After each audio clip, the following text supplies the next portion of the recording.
कैसे हैं आप सब लोग। शुरू करते हैं हम लोग आज की कक्षा 11 में। हम लोगों ने पिछले दिनों तक भ्रमर गीत को पढ़ा।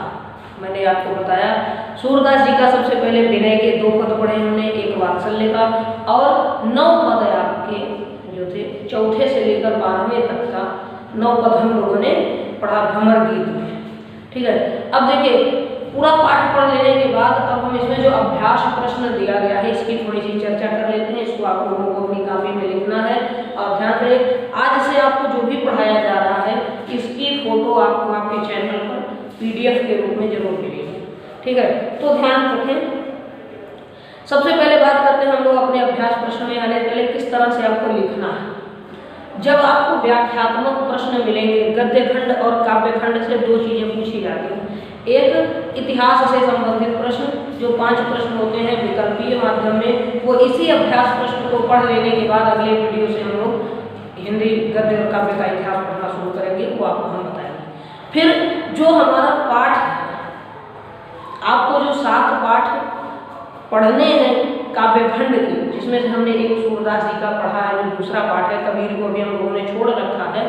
देखिए सूरदास में है क्या, इसमें किसी के भी काव्य में सूरदास नहीं, आपको कोई भी काव्य की 4-6 पंक्तियां दी जाएंगी और इनमें से कोई 5 प्रश्न पूछे जाएंगे, जिनके बारे में कुछ इस तरह देखिए सभी प्रश्न 2-2 नंबर के होते हैं।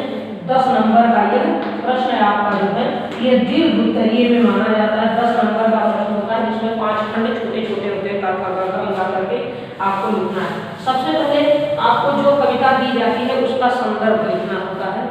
इसी तरह गद्य खंड में गद्यांश का भी संदर्भ होता है। आपसे 2 शब्दों में पूछा जाए, या तो आपसे सीधे संदर्भ की परिभाषा पूछी जाएगी या फिर केवल पाठ का नाम और लेखक का नाम पूछ लिया जाता है किसी भी कविता में। इसके बाद कुछ अंश उस कविता की कुछ पंक्तियां या गद्य की कुछ पंक्तियों के नीचे लाइन खींची जाती है, उस रेखांकित अंश की व्याख्या आपसे पूछी जाएगी जिसको आप अपने शब्द में लिखेंगे। ध्यान रहे आप अपने शब्द में लिखेंगे।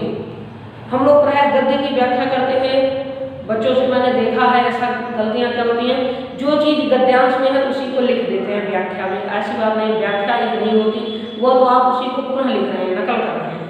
व्याख्या क्या है, आपने जो पढ़ा उसमें से क्या सीखा, क्या चीज आपको समझ में आई, आप उसके बारे में लिखिए। चाहे उदाहरण देते हुए आपको 2-4 पेज लिखना ही पड़ जाए, व्याख्या आप अपने हिसाब से लिखें किस तरह आपने समझा। यानी व्याख्या का मतलब पूरा विश्लेषण विवेचना हो जाना। तो सबसे पहले हम लोग शुरू करते हैं सूरदास जी का जो आपका विकल्पीय प्रश्न है, ये आप लोगों के लिए है ना, जो भी समझ में आएगा पूछ लेना उसे। सूरदास की 3 ही रचनाएं हैं, सूरसागर, साहित्य लहरी और सूरसारावली।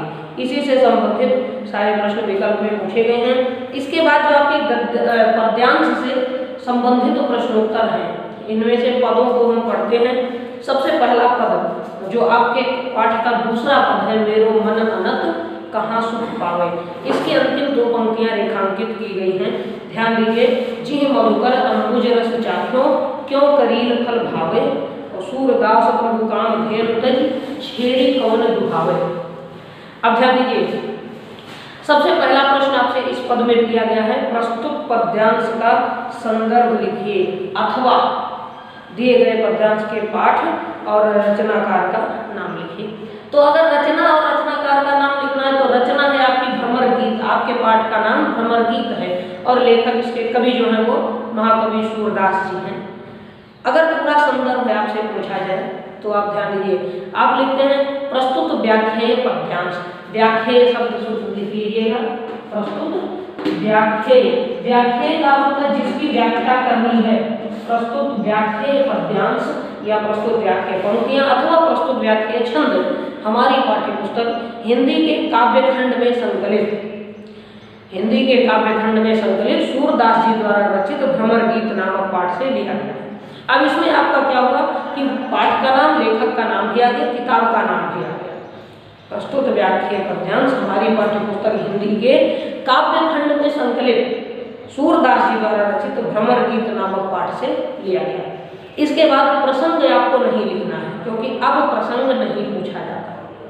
प्रसंग से संबंधित अलग अलग प्रश्न पूछ लिए जाते हैं, सीधे अर्थ में, सीधे सीधे अर्थ में प्रसंग आपको नहीं लिखना है। तो दूसरा प्रश्न हमारा क्या है, रेखांकित अंश की व्याख्या कीजिए। अब रेखांकित अंश क्या है? जिह मधुकर अंबुज रस चाख्यो, क्यों करील फल भावे, सूरदास प्रभु काम धेनु तजी, छेरी कौन दुहावे। आप लोग जब कुछ पिछले वीडियो देखेंगे उसमें आपको यह पद मैंने पढ़ाया है, दूसरे दिन का जो था आपका द्वितीय भाग सूरदास का है। उसमें सूरदास कहते हैं कि हे भगवान श्री कृष्ण, मैं किसी और देवता की भक्ति नहीं करूँगा, मैं केवल आपकी भक्ति करना चाहता हूँ, श्री कृष्ण की भक्ति करना चाहता हूँ। इसी संदर्भ में उन्होंने कहा कि जिह मधुकर, मधुकर माने मैंने बताया भौरा, भ्रमर, जिस भौरे ने अंबुज रस चाखा, अंबुज का अर्थ होता है कमल, कमल के पराग रस का पान किया, जिस भौरे ने कमल के रस को पी लिया है, क्यों करील फल भावे, वो करील माने वैसे तो कड़वा होता है, वो कड़वे फलों का रस क्यों पिएगा। जो हमेशा जो मिठाई खाने वाला आदमी है उसको आप मिर्ची खिलाओगे तो खाने वो उसको अच्छा नहीं लगेगा, पसंद नहीं है। ऐसे जिस भंवरे ने हमेशा कमल के जो सबसे श्रेष्ठतम फूल है उसके पराग रस को पी लिया है, उसको आप कड़वे रस को पिलाएंगे वो भंवरा दूर भाग जाएगा। ऐसे सूरदास कहते हैं कि यह मेरा मन भी एक भंवरा है जो श्री कृष्ण के चरण कमलों का ध्यान करता है, बाकी किसी का नहीं करेगा। तो जिस भंवरे ने कमल के पराग रस का पान कर लिया है वह कड़वे फलों का रस भला क्यों पसंद करेगा। और सूरदास प्रभु कामधेनु तरी, छेरी कौन दुहावे। कामधेनु के बारे में मैंने बताया था कि समुद्र मंथन से जो 5 गायें उत्पन्न हुई थी जिन्हें 5 ऋषियों ने ले लिया था, उन्हीं को कामधेनु कहा गया। वो सारी इच्छाओं को पूरा कर देती। उन गायों से न केवल दूध ही प्राप्त होता था बल्कि मनुष्य जो भी इच्छाएं व्यक्त करता था वो गायें पूर्ण करती थी। तो कामधेनु ऐसी गाय जो सारी इच्छा पूरी कर दे, उसे छोड़ करके भला कोई बकरी दूहने जा सकता है। छेरी गाय बकरी है, जिस तरह से मनुष्य कामधेनु को छोड़कर बकरी का दूध नहीं दूह सकता, ऐसे ही सूरदास कहते हैं मेरा मन श्री कृष्ण के अतिरिक्त और किसी की भक्ति नहीं कर सकता। ये तो थी आपके रेखांकित अंश की व्याख्या। इसके बाद तीसरा प्रश्न है, प्रस्तुत पद में जहाज और पंछी के संदर्भ में क्या बात कही गई है। तो आप ध्यान दीजिए, सूरदास कहते हैं जैसे उड़ी जहाज को पंछी फिर जहाज पर आवे, जैसे समुद्र में जाता हुआ कोई जहाज हो, उस जहाज पर उस जलयान पर अगर एक पक्षी बैठा रहे और जब जहाज बीच समुद्र में पहुंचा तो वो पक्षी उड़ता है, दूर दूर तक उड़ता है, लेकिन समुद्र में उसे बैठने की जगह नहीं मिलती तो लौट करके पुनः उसी जहाज पर वापस आ जाता है। ऐसे ही सूरदास कहते हैं कि हे भगवान श्री कृष्ण, मेरा मन संसार में बहुत जगह भटकता है, हर ओर दौड़ता है, लेकिन इसको कहीं ठिकाना नहीं मिलता कि ये आपकी भक्ति में, आप ही के श्री चरणों में आ जाता है। जहाज और पंछी का संदर्भ इस तरह से दिए। फिर अगला प्रश्न है कि सूरदास किसकी महिमा का गान छोड़ करके अन्य देवी देवताओं की आराधना नहीं करना चाहते। इससे संबंधित आपका पद क्या है, कमल नयन को छाणी महात्म और देवकत धामे। सीधी सी बात है, भगवान कृष्ण की भक्ति को छोड़ करके सूरदास अन्य किसी देवी देवता की आराधना नहीं करना चाहते हैं। और जो आपका 5वां प्रश्न है उसमें देखिए वही अंतिम पद जिसकी आप अंतिम लाइन जिसकी आपको व्याख्या करनी है कि सूरदास ने कामधेनु के संदर्भ में क्या कहा है। कामधेनु के संदर्भ में वो यही कहते हैं कि भला कोई कामधेनु को छोड़कर बकरी दूहना चाहेगा, बकरी का दूध निकालना पसंद करेगा, जैसे यह संभव नहीं वैसे ही मेरे लिए किसी और देवता की भक्ति करना संभव नहीं है। ध्यान दीजिए, दूसरा पद आपका यह बिनु गोपाल वैरिण भई, यह भ्रमर गीत शीर्षक का है। कहती हैं गोपियाँ उद्धव से कि हे उद्धव जी, बिनु गोपाल वैरिण भई कुंजय, कुंज लताएं जो कदम्ब के पेड़ों की छाया थी, जो लताएं बेलों की जो छाया थी जहाँ बैठकर कृष्ण के साथ जिन पर झूला झूलते थे, खेलते थे, हंसते मुस्कुराते थे, अब वही लताएं हमारे लिए बैरी हो गई हैं, शत्रु हो गई हैं। कृष्ण थे तो बड़ा आनंद आता था उन्हीं लताओं में, घास के मैदानों में, यमुना तट पर खेलने में, आज वो नहीं है तो वहाँ जाने का मन नहीं करता है। फिर कहती हैं तब वह लता लगती तन शीतल, अब भई विषम जाल की कुंजय। वे लताएं जब कृष्ण थे तब तन शीतल, तन माने शरीर को शीतलता देने वाली, ठंडी लगती, सुख देने वाली लगती थी, और अब जब कृष्ण चले गए हैं तो वियोग में वही लताएं विषम ज्वाल की कुंजय, भयंकर आग की लपटों की तरह से प्रतीत होती है। तो ध्यान दीजिए, इस पद में भी रेखांकित अंश की व्याख्या करनी है। संदर्भ आप लोग स्वयं से लिख लेंगे। रेखांकित अंश में यही लिखना है, गोपियां कहती हे उद्धव जी, श्री कृष्ण के बिना कदम्ब के पेड़ों की छाया हमारे लिए शत्रु हो गई है। कृष्ण जब थे तब वही लताएं, वही बेल, वही कदम्बों की छाया शरीर को सुख देने वाली बड़ी शीतल प्रतीत होती थी, और कृष्ण के वियोग में अब उन्हीं वृक्षों की छाया हमारे लिए आग की भयानक लपटों की तरह दुखदायी हो गई है। अब हमारी इच्छा नहीं होती कि हम उन कदमों की छाया में जाकर के बैठ जाएं। तीसरा प्रश्न जो होगा, कृष्ण की उपस्थिति में लताएं कैसी लगती थी और अब कैसी प्रतीत हो रही। देखिए बार बार वही प्रश्न घुमाए जा रहे हैं। कृष्ण जब थे तो वही शीतल लगती थी, अब आग की लपटों की तरह भयानक हो गई। चौथा प्रश्न पूछते हैं, गोपियों को क्या देख करके दुख होता है। इसके लिए हम लोगों को यह जो पद का तीसरा चरण है उसको पढ़िए कि वृथा बहत यमुना खग बोलत, वृथा कमल फूलन अली गुंजय, और पवन पान घनसार सजीवन दधि सुध किरण भान भय गुंजय। ये सभी चीजें देखकर दुख होता है। तात्पर्य कि कृष्ण के वियोग में यमुना का बहना, पक्षियों का बोलना, कमल का खिलना और उन पर भंवरों का गूंजना, ये सब देखकर गोपियां दुखी होती हैं। शरीर को शीतलता देने वाली जितनी भी वस्तुएं थी, वायु, जल, कपूर, उबटन, जो चंदन का लेप था, ये सारी चीजें, और इतना ही नहीं, चंद्रमा की किरणें भी उन्हें सूरज की तेज रोशनी की तरह, तेज किरणों की तरह से जला देने वाली, उष्मा देने वाली प्रतीत होती हैं, जिससे वो दुखी हो गई हैं। तो सारी सुख देने वाली वस्तुएं देख करके गोपियों को दुख ही हो रहा है, उन्हें किसी भी चीज में आनंद नहीं आता। फिर अगला प्रश्न है आपका कि विरह की स्थिति में गोपियों के लिए क्या क्या दाहक बन गया है। दाहक माने जला देने वाला। फिर वही बात पूछेंगे कौन कौन सी चीजें उन्हें जलाने वाली हो गई हैं। तो पवन पान घनसार सजीवन दधि सुध किरण भान भय गुंजय। देखिए पवन का अर्थ होता है वायु, पान का अर्थ यहाँ पानी से है, घनसार माने होता है कपूर, और सजीवन का मतलब जो चंदन आदि से मिला करके उबटन जो लेप बनाया जाता था अंगराग का वह है, और दधिसुत का अर्थ है चंद्रमा की किरणें। ये सभी भान भय गुंजय, सूर्य की किरणों की तरह भून दे रही हैं, जला दे रही हैं। ये सारी चीजें जो शीतलता प्रदान करती हैं गोपियों के लिए जलाने वाली प्रतीत होती हैं। ठीक है, इसके बाद जो आपका तीसरा पद है, गोपियां कहती हैं कि उद्धव जोग जोग हम नहीं, हे उद्धव जी हम योग के योग्य नहीं है। ठीक है, कहते हैं अबला सार ज्ञान कह जाने, कैसे ध्यान धराही हम अबला असहाय स्त्रियां ध्यान कैसे लगा सकती हैं, सार ज्ञान ईश्वरीय तत्व के ज्ञान को भला हम कैसे समझ सकती हैं। कहती हैं तेई मुदन नयन घात हो हरि मूर्ति जिनमाही, क्योंकि ध्यान लगाने के लिए तो आंखें बंद करनी पड़ती है, और आप उन आंखों को बंद करने के लिए कह रहे हो जिसमें हमने कृष्ण की छवि को बसा रखी है, तो हम आंखें तो बंद नहीं करेंगे। फिर कहती हैं ऐसी कथा कपट की मधुकर हमसे सुनी न जाही, हे मधुप हे उद्धव ऐसी कपट भरी गाथा हमसे सुनी नहीं जाती है, इसलिए हमें न सुनाओ, तुम यहाँ से चले जाओ, तुम्हारे योग के योग्य हम नहीं हैं। ध्यान दीजिए संदर्भ इसमें भी आप लोग लिख लेंगे। फिर व्याख्या करते हुए यही चीजें लिखनी है। तो कहती है उद्धव हम आपके योग के योग्य नहीं है। मैंने इसमें आपको व्याख्या करते हुए बताया था, योग योग में अनुप्रार्थक यमक अलंकार का प्रयोग किया गया है। तो कहती हैं क्योंकि हम अबला स्त्रियां, अबला माने मैंने बताया था असहाय होता है, तो कहती हैं हम निरीह असहाय स्त्रियां हैं, जिसका जो एकमात्र स्वामी था श्री कृष्ण, जिसे हम अपना ईश्वर मानते थे, वो भी हमें छोड़ करके चले गए। तो हम दूसरे किसी ईश्वर के ज्ञान को भला कैसे समझ जाएं, हम ध्यान कैसे लगाएं, क्योंकि हमारा ध्यान तो कहीं और लगा हुआ है। हम निर्गुण ब्रह्म का ध्यान कैसे करें, और ध्यान करने के लिए तो आंखें बंद करनी पड़ेगी, लेकिन हम उन आंखों को बंद नहीं कर सकते जिनमें कृष्ण की छवि बसी हुई है, इसलिए हे उद्धव हम योग के योग्य नहीं है। फिर तीसरा प्रश्न जो आपका है कि योग साधना के संबंध में गोपियां उद्धव से क्या कह रही हैं। गोपियां उद्धव से कह रही हैं कि हम योग के योग्य नहीं हैं। इसी तरह चौथा प्रश्न आपका है कि गोपियों के अनुसार शरीर की तपन और अधिक क्यों बढ़ जाएगी। तपन का मतलब भी गर्मी ही है।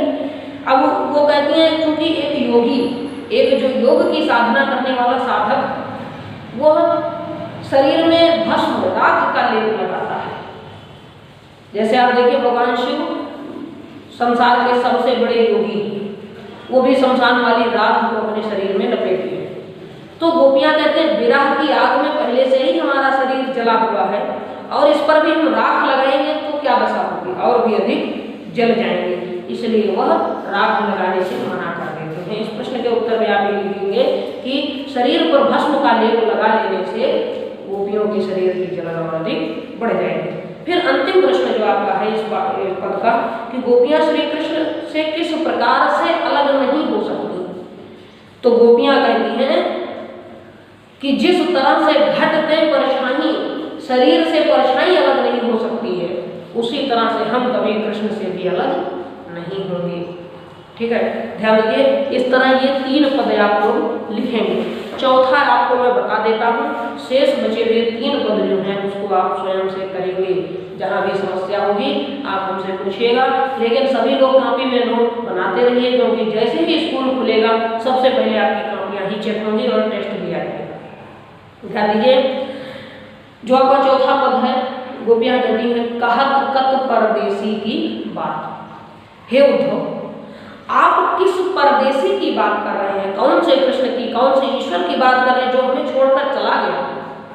मंदिर अरध अवधिवधि हम सुन। मैंने इस पद की व्याख्या करते हुए आपको बताया था, एक बार फिर से ध्यान से सुन लीजिए। मंदिर माने होता है घर, ठीक है, मंदिर का अर्थ है घर, अरध माने आधा।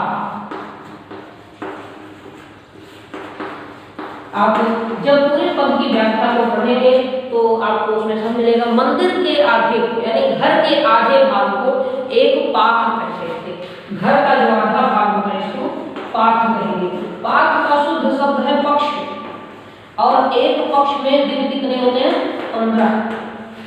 पक्ष का अर्थ है 15 दिन। तो श्री कृष्ण ने कहा था कि मैं एक पक्ष में आ जाऊंगा। देखिए, मैंने कहा था ये सूरदास जी का गणित है, घर का आधा अर्थात एक पाख अर्थात एक पक्ष, और एक पक्ष का मतलब 15 दिन में कृष्ण ने आने का वादा किया। लेकिन हरि आहार चल जात। हरि आहार मतलब हरि माने होता है शेर,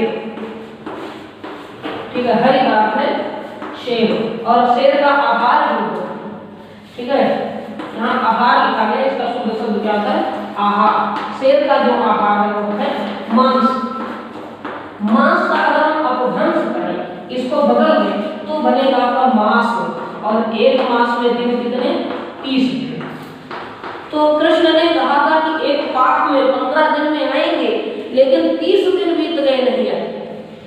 15 दिन में आने का वचन दिया था और 1 महीना बिता दिए नहीं आए, वो बड़े झूठा है।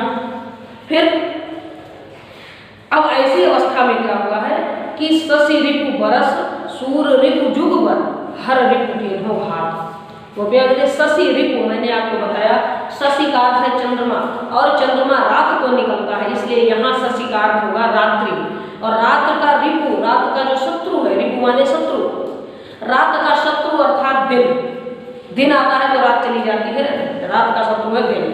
तो जो दिन है वो गोपियां कहती है बरस, 1 वर्ष के बराबर, साल भर के समान हो गया है, दिन बहुत बड़ा लगता है। और सूर रिपु जुगबर, जो सूर अर्थात जो सूर्य है, सूर्य अर्थात दिन, दिन का जो शत्रु है रात, वो युग पर 1 युग के समान हो गई है। यानी दिन तो 1 साल के जितना है, लेकिन रातें जो है वो 1 युग के समान हो गई है। इतना दुख है, इतना मन पीड़ित है, कहीं मन नहीं लगा, समय बिताए नहीं बीतता। और कहते हैं कि हर रिपु की हो घात। हर रिपु, हर माने शंकर भगवान और रिपु माने शत्रु। हर रिपु का अर्थ है कामदेव ने उन पर आघात किया। तो देखिए, पद्यांश की आप लोग संदर्भ लिख लेंगे, व्याख्या कर लेंगे, और इसके बाद तीसरा प्रश्न है कि गोपियों से कृष्ण क्या कहकर गए थे और कितने दिन व्यतीत हो गए हैं। तो आप लिखेंगे कि 1 पक्ष का समय देकर, 15 दिन का समय देकर गए थे और 1 महीना बीत गया, वो वापस नहीं आए हैं। इसके बाद तीसरा प्रश्न, चौथा प्रश्न जो आपका है कि विरह की स्थिति में गोपियों पर कौन घात लगाए बैठा है? तो कामदेव, हर रिपु शिव जी का शत्रु कामदेव पर घात लगा करके बैठा हुआ है। और फिर है अंतिम प्रश्न कि श्री कृष्ण के वियोग में गोपियों के पास अब केवल एक उपाय कौन सा बचा है? वह है विष पी लेने का। उनके पास केवल अपने प्राण त्यागने के लिए विष पान करने का उपाय मात्र शेष है। ध्यान दीजिए। इसके बाद जो बचे हुए 3 पद हैं इसको आप लोग स्वयं से ही करेंगे। एक है आपका ललिकाई को प्रेम कहो हरि कैसे छूटत, दूसरा है निस्दिन बरसत नयन हमारे, और अंतिम है आँखियाँ हरि दर्शन की भूखी। इन तीनों पदों में 5-5 प्रश्न दिए गए हैं जिनमें संदर्भ सबका एक ही होगा। रेखांकित अंश की व्याख्या आप स्वयं लिखिएगा। शेष जो भी प्रश्न हैं यदि उनमें किसी में कहीं कोई समस्या आती है तो आप उसे संपर्क कर सकते हैं, पूछ सकते हैं। आज इतना ही। अगले दिन से हम लोग हिंदी गद्य साहित्य का इतिहास सबसे पहले पढ़ेंगे, तो उसके लिए तैयार रहिएगा। किताबें आप लोग व्यवस्था करते रहिए, किताबें आपको मिलेंगी और जो भी पढ़ाया जाएगा उसका मैं PDF रूप में फोटोज आपको भेजता रहूँगा।